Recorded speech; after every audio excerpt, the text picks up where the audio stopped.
Realme One was an interesting phone. Specs like Helio P60, 128 gigs of storage, and 6 gigs of RAM under 15,000 rupees was unheard of at that time. But lack of a fingerprint scanner, average cameras, and mediocre software experience held it back. Few months later, Realme is back with a much better package and a true successor to the Realme One in the form of the Realme 2 Pro. In this video, I'll be reviewing not one but two variants of the Realme 2 Pro. I have had these phones for over a month now, and I'll share with you all the things that I like about these phones, all the things that I don't like about these phones, and all the things that could have been better in these phones in my opinion. So without any further ado, let's get started.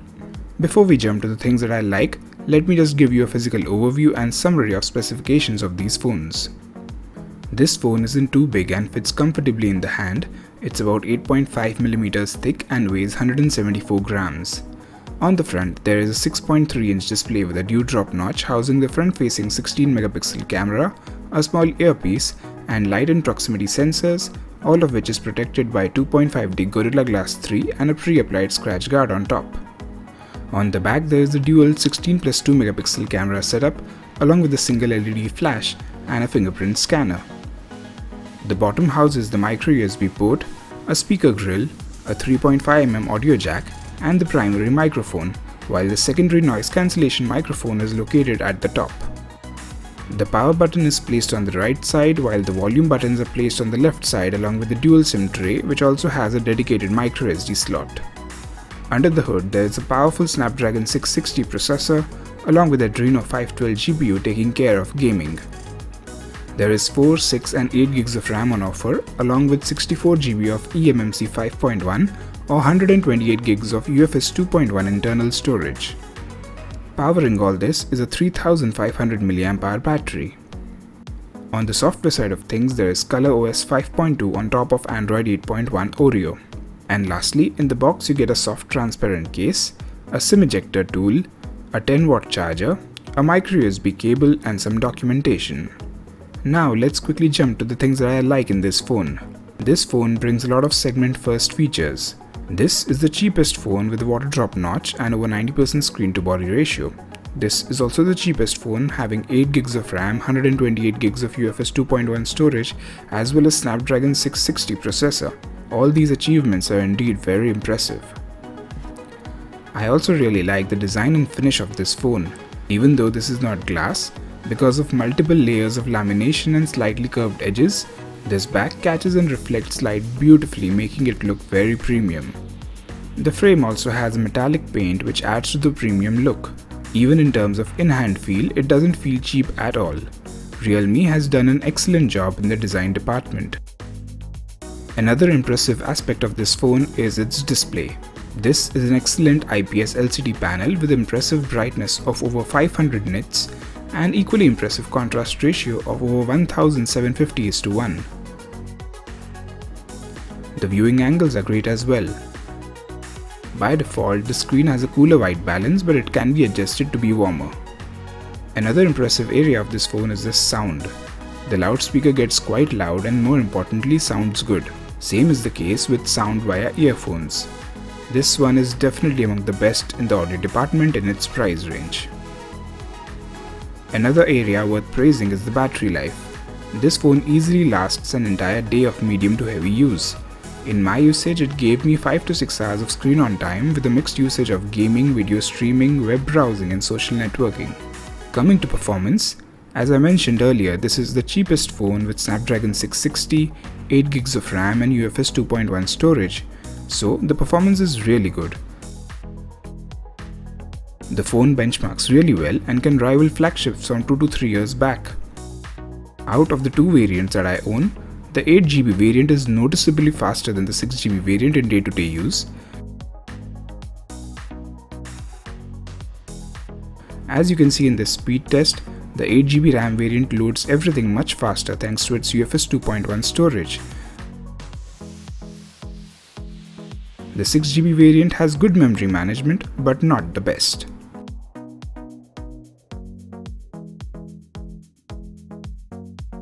The gaming performance is also quite good, though no match to Honor Play and Poco F1. Overall, in terms of performance, under 15,000 it's definitely the best, and under 20,000 it's the second best, only behind the Honor Play. The biometric authentication system is also great.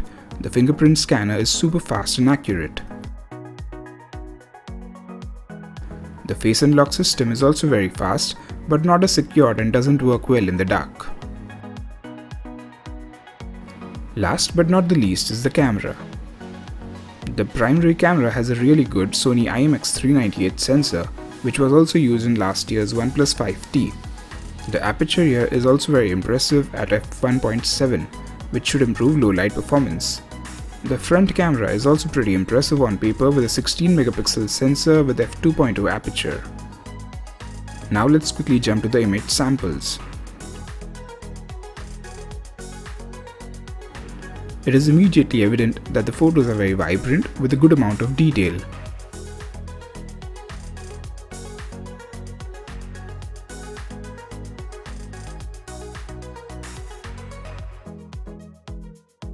HDR shots look very impressive with a lot of detail pulled out of highlights and shadows.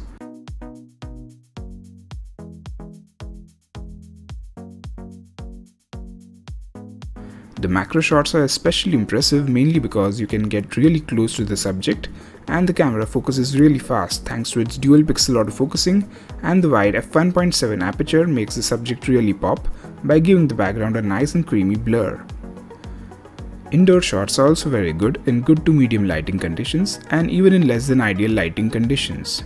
Coming to low light shots, this phone does a pretty good job, especially in its price range. I just wish this phone supported the camera to API so that we could really push this very capable camera hardware to its limits with Gcam and its crazy good image processing. But at least this camera app has full manual mode to have more granular control over the shots you take. The selfie camera is also pretty good with great skin tones, good amount of details and impressive HDR capabilities. In the video department you get 1080p videos with EIS and 4K videos without any stabilization. Video quality in both these resolutions is very good. Overall, camera is one of the strongest aspects of this phone and one of the best under 20,000 rupees. By now you guys must be thinking that Realme has paid me to praise every aspect of this phone. Well, that is definitely not the case, but in terms of hardware, there is hardly anything to complain about with the Realme 2 Pro. The only hardware element that I don't like in this phone is the micro USB port. Micro USB belongs in a museum rather than a modern day phone. Type-C port would have made this hardware nearly flawless. Now let's jump to the weakest aspect of this phone, which is the software.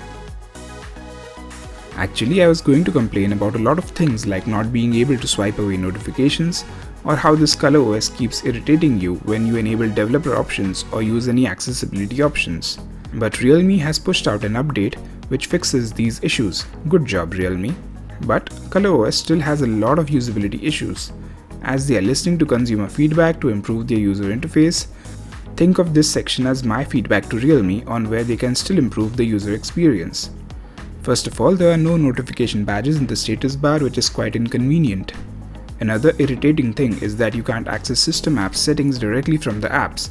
You have to leave the app, go to main settings, go to system apps and then change its settings. Not a great experience.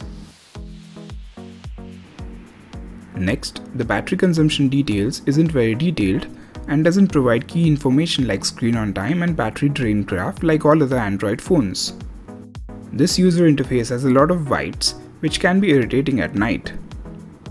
An optional dark mode or dark themes would definitely be appreciated. The UI also lacks polish and smoothness. Many animations and transitions like opening the notification shade are often jerky. There are so many such minor annoyances that cumulatively make the whole experience feel subpar. So Realme definitely has a long way to go before it can compete with Xiaomi, Honor and Android One phones in the user experience department.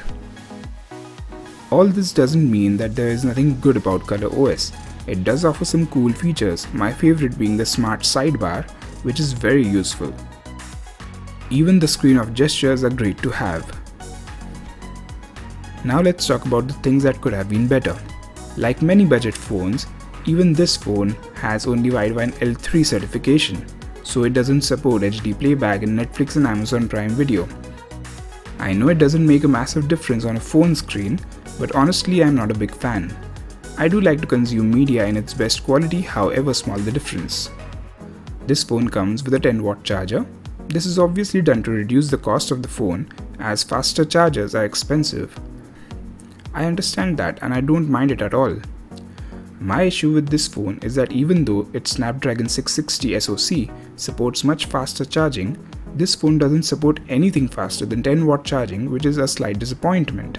It should have at least supported 15 or 18-watt fast charging. Lastly, the Gorilla Glass used here doesn't have any kind of oleophobic coating, making this screen a fingerprint magnet. So, conclusion time. As you have seen in this video, I have basically praised more or less every aspect of this phone. The hardware is fantastic. The software, not so much. But it's constantly improving, which is definitely appreciated. All in all, I can say that Realme has a bright future ahead if it keeps making such great devices and constantly improves its software experience. So if you're looking for a great phone under 15,000 or 20,000, this phone definitely deserves to be on your short list. So that's it for the video. Hope you enjoyed it. Please like, comment, share and subscribe to my channel down below. Thanks for watching.